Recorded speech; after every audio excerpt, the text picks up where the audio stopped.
इस तस्वीर को गौर से देखिए। इस शख्स का नाम है सज्जन कुमार। कभी राजनीति में इनकी तूती बोलती थी। एक दौर था जब कांग्रेस ने इस देश में 60 साल तक राज किया। सत्ता का नशा था, ताकत का घमंड था कि इस देश में उस समय सिखों का नरसंहार हुआ। ठीक वैसे ही जैसे आज मुसलमानों को घेर कर जगह जगह पर मारा जा रहा है।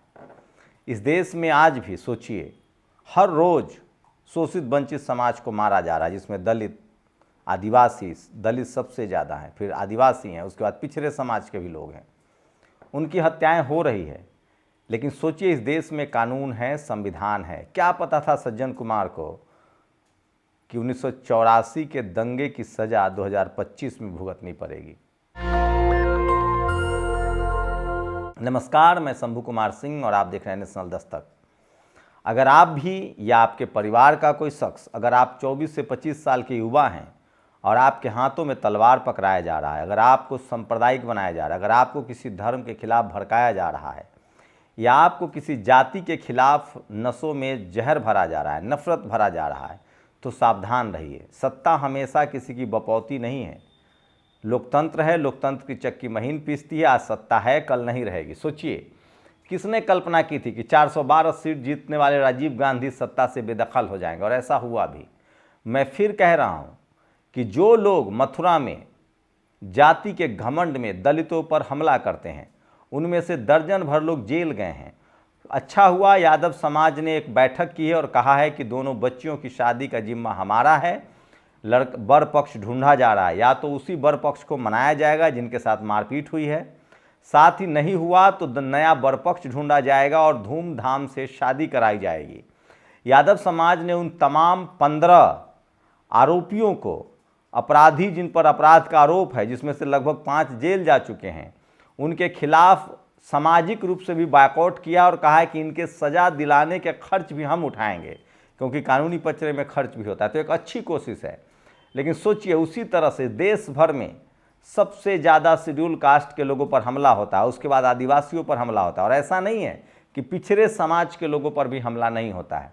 तो जो लोग सत्ता के नशे में हैं, जो लोग जातिवाद का जहर जिनकी नसों में दौड़ रहा है, उनको लगता है कि वो बच जाएंगे, तो वो सज्जन कुमार से सीख सकते हैं। सज्जन कुमार कभी युवा होंगे 84 में, और उनको लगता होगा सत्ता का नशा होगा। उस समय के जो भी लोग थे, जो आरोपी बनाए गए थे, उनमें से धीरे धीरे सज्जन कुमार को 2 बार उम्र कैद हो चुकी है।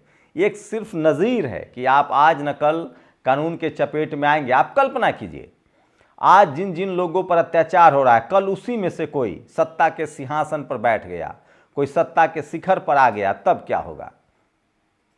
मैं फिर कह रहा हूं, लोकतंत्र दुनिया में सारे तंत्रों में सबसे अच्छा तंत्र है, और यकीन मानिए लोकतंत्र की चक्की महीन पीसती है।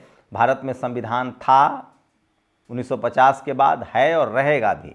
लोकतंत्र की ताकत है। आज जिनको आप सत्ता के दम पर, सत्ता के हनक में, सत्ता के रसूख पर आप अत्याचार कर रहे हैं, तो आपको सावधान होना चाहिए। देर सबेर आपकी बारी भी आएगी। मैं इसलिए कह रहा हूँ, खासकर जो शोषित वंचित समाज के लोग हैं, जिनको आज धर्म के नाम पर सांप्रदायिक बनाया जा रहा है, जिनको आज तलवारें पकड़ाई जा रही है, जिनसे आज कहा जा रहा है कि हम हिंदू हैं, एकजुट हो जाओ। सोचिए, रोज जातीय हमले में वही हिंदू शिकार होते हैं। आज भी इस देश के जो दलित हैं, पिछड़े हैं, आदिवासी हैं, किसान हैं, वो सब निरीह हैं। वो अपने FIR के लिए भी तरसते हैं। उनका FIR भी दर्ज नहीं होता है, क्योंकि उस समाज की डाइवर्सिटी नहीं है, भागीदारी नहीं है। चपरासी से लेकर चीफ जस्टिस तक जब एक ही जाति के लोग होंगे, एक ही सोच के लोग होंगे, तो इसी तरह के मामले सामने आते हैं। लेकिन सोचिए, धीरे धीरे ही सही, जब हर जाति के लोग, हर समाज के लोग, हर धर्म के लोग जब सत्ता में होंगे, जिनकी भागीदारी होगी चपरासी से चीफ जस्टिस तक, तो उनको देर सबेर में न्याय मिलेगा। मैं इसलिए कह रहा हूं कि आप सांप्रदायिक दंगे में शामिल नहीं होइए। किसी भी तरह के सांप्रदायिक दंगे से दूर रहिए, नहीं तो आज न कल आपका सज्जन कुमार होगा, क्योंकि लोकतंत्र की चक्की महीन पीसती है। और मान लीजिए, आज आप सांप्रदायिक हो रहे हैं, आज आप हिंसा कर रहे हैं, क्योंकि आपको लगता है कि आपके सोच वाले लोग, आपकी सरकार है, आप सत्ता में है, आपका कोई कुछ नहीं बिगाड़ सकता है। लेकिन कल बाजी पलट भी सकती है, जैसे सज्जन कुमार के खिलाफ हुआ। तो मैं इसलिए कह रहा हूँ, किसी भी तरह के सांप्रदायिकता से दूर रहिए, और ये देर सबेर आपको निगल जाएगा। ये सबसे बड़ी खबर है। दूसरी बड़ी खबर है, सोचिए किस तरह से डोनाल्ड ट्रंप ने 4 भारत की कंपनियों पर प्रतिबंध लगा दिया है। डोनाल्ड ट्रंप लगातार उस तरह के शख्सियत हैं जो दुनिया को कंट्रोल करना चाहते हैं। इससे पहले उन्होंने भारत के लोगों को हाथ में हथकड़ी डालकर अपने सैनिक जहाज भेजे थे, उसको भी भारत सरकार का फेलियर माना गया। सोचिए, पनामा, मैक्सिको, ब्राज़ील, बोलिविया जैसे छोटे छोटे लैटिन अमेरिकी देशों ने साफ कहा अमेरिका को कि तुम्हारी हैसियत नहीं है कि हमारे एयरपोर्ट पर अपना सैनिक जहाज उतारोगे। उसके बाद उन देशों ने अमेरिकी जहाज़ों को लौटाया जो सेना का जहाज़ था, जबकि भारत में 2 बार पंजाब में और 1 बार दिल्ली में ये सेना का जहाज़ उतरा, लेकिन भारत सरकार चुप्पी साधे रही। अब नतीजा ये है कि भारत की 4 ऐसी कंपनियों पर जो तेल ढोती है उस पर रोक लगा दिया गया है। दरअसल अमेरिका ईरान पर कंट्रोल कर रहा है, ईरान के सारे रास्ते बंद कर रहा है। इसका असर ये होगा कि सस्ता तेल भी मिलना बंद हो जाएगा। भारत में बहुत सारे ऐसे शिपिंग यार्ड कंपनियां हैं जो कच्चा तेल ढोती है और दुनिया भर में उस तेल को बेचती है। अमेरिका इस तरह के प्रतिबंध लगा रहा है। अमेरिका लगातार टैरिफ भी लगा रहा है। तो डोनाल्ड ट्रंप लगातार राष्ट्रवाद के नाम पर पूरी दुनिया में अमेरिकी सनक को लागू करना चाहते हैं और इसका खामियाजा भारत को भी भुगतना पड़ रहा है। सोचिए किस तरह से भारतीय अप्रवासियों को हथकड़ी डालकर भेजा गया। बाद में सोचिए दुनिया के तमाम देशों के लोग थे वहाँ, बोलिविया, ब्राज़ील, पनामा, लेकिन वहाँ के लोगों को बाद में वहाँ अमेरिका के जहाज़ गए जो मानवीय जो 2 तरह के जहाज़ होते हैं, एक सेना के जहाज़ होते हैं, एक पैसेंजर जहाज़ होते हैं। बाद में बोलिविया ने, ब्राज़ील ने अपने पैसेंजर जहाज़ भेजकर वहाँ से लोगों को मंगवाया, लेकिन भारत सरकार वो करने में नाकाम रही है। इसको लेकर भी लगातार दुनिया भर में जहां ट्रंप की आलोचना हो रही है, वहीं भारत सरकार से भी सवाल पूछा जा रहा है कि अमेरिका लगातार भारत के हितों पर कुठाराघात कर रहा है, भारतीय नागरिकों को इंसल्ट कर रहा है, तो भारत सरकार की चुप्पी क्यों है।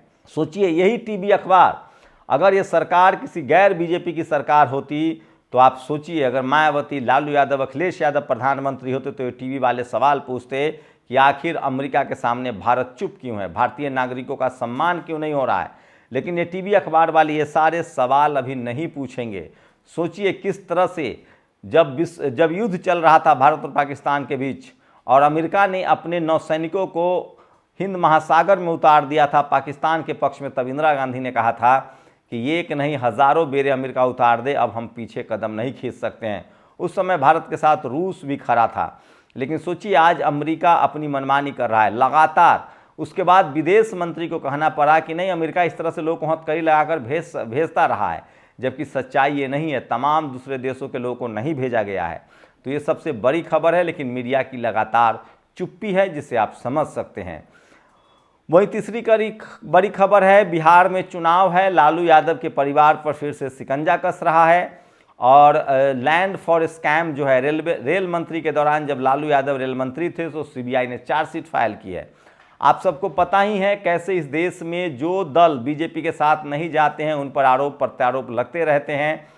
जो लोग, लगभग ऐसे दर्जनों पार्टियां हैं जो बीजेपी के साथ चली गई। अजीत पवार का नाम आपने सुना होगा, तमाम दलों के नेता जो बीजेपी के साथ चले गए उन सबको क्लीन चिट मिल गई। लेकिन लालू यादव की अपनी राजनीति है, लालू यादव बीजेपी के साथ नहीं जा सकते हैं, तो लगातार उनके खिलाफ संपत्ति की जांच होती रही है। इससे पहले मायावती हो, कांग्रेस भी दूध की धूली नहीं थी, यही सारे टैक्टिक्स और पॉलिटिक्स था। चाहे शिबू सोरेन हो, चाहे लालू यादव हो, मायावती जी हो, चाहे मुलायम सिंह यादव हो, इन तमाम नेताओं के खिलाफ कांग्रेस के दौर में भी इसी तरह से जो प्रेशर पॉलिटिक्स होता है, आपको डरा धमका कर रखा जाता है ताकि ना आप राजनीति कर सके।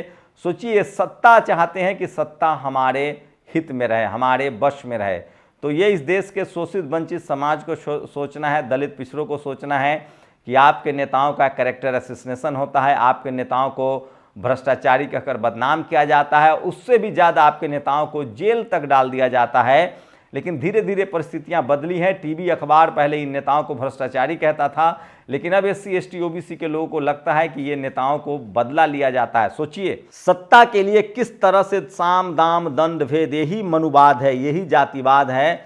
और सत्ता के लिए इस देश में 90% आबादी जो SC ST OBC किसान अल्पसंख्यकों की है, उनके पास सिर्फ 10% संपत्ति है, लेकिन 10% लोग हैं जिनके पास 90% संपत्ति है। उनकी जांच करने वाला कोई नहीं है, उन पर बात करने वाला कोई नहीं है। वो सब दूध के धूले हैं, वो सब मनरेगा में मजदूरी करके इस देश पर कब्जा किए हुए हैं। सोचिए, विजय माल्या हो, चाहे संदेशरा हो, चाहे ललित मोदी हो, ये तमाम लोग जो 10-10 हजार करोड़ रुपए लेकर देश से भाग गए, वो सब दूध के धुले थे। क्योंकि लालू यादव शोषित वंचित समाज से आते हैं, पॉलिटिकल पार्टी चलाते हैं। मायावती जी शोषित वंचित समाज से आती हैं, मुलायम सिंह यादव शोषित वंचित समाज से आते हैं। और ये सब कुछ टीवी अखबार के जरिए हो रहा है। जब तक SC, ST, OBC, किसान, अल्पसंख्यक, बहुजन समाज के लोग अपने संवैधानिक अधिकारों के प्रति नहीं बोलना शुरू करेंगे, उनके नेताओं को ये सब झेलना पड़ेगा। दूसरी बड़ी खबर है, CAG की रिपोर्ट दिल्ली में रखी गई है। CAG की रिपोर्ट से खुलासा हुआ है कि दारू के जो ठेकेदार हैं वो बड़ी गड़बड़ियां करते हैं। अतिशी ने कहा है, जो पूर्व मुख्यमंत्री आम आदमी पार्टी के, कि आखिर दारू के ठेकेदार किस पार्टी के नेता हैं। तो सोचिए कितनी बड़ी विडंबना है। इस देश में तमाम बहुजन समाज, एक भी इस देश में 1000 करोड़ लेकर भागने वाला दलित, पिछड़ा, आदिवासी, किसान, अल्पसंख्यक नहीं, SC, ST, OBC के लोग नहीं हैं। इस देश में विदेश भागने वाले लोग नहीं। इस देश में 1000 करोड़ की कंपनी किसी के पास नहीं है। इस देश में वो CEO नहीं है। इस देश में media, judiciary, college, university, bureaucracy, business में वो लोग नहीं हैं। बस एक राजनीतिक लीडरशिप वाली पार्टियां हैं, कुछ पॉलिटिकल पार्टियां जरूर है दलित पिछड़ों का, क्योंकि उनकी आबादी है, तो उनके नेताओं को जेल में डाला जाता है। और अब कुछ सोशल मीडिया के पत्रकार भी हैं, उन पर भी लगातार कार्रवाई होती रहती है। तो क्या ये सिर्फ कार्रवाई है या उनको जातिवाद का ये दूसरा रूप है, जो महीन तरीके से दलित, बहुजन, शोषित वंचित समाज के नेताओं को, पत्रकारों को और अब छोटे छोटे कारोबारियों को भी प्रताड़ित करने लगा है? ये बड़ा सवाल है जो आपके लिए मैं छोड़ के जा रहा हूं। आप अपने कमेंट सेक्शन में हमें अपनी राय जरूर दें। शुक्रिया। नेशनल दस्तक की आपसे गुजारिश है कि अगर इसको बचाना चाहते हैं तो नेशनल दस्तक को सब्सक्राइब करने के लिए रेड कलर के सब्सक्राइब बटन को दबाएं, फिर बेल आइकन की घंटी दबाएं। नेशनल दस्तक को बचाने के लिए बहुत जरूरी है कि हर खबर को शेयर करें, लाइक करें, कमेंट जरूर करें।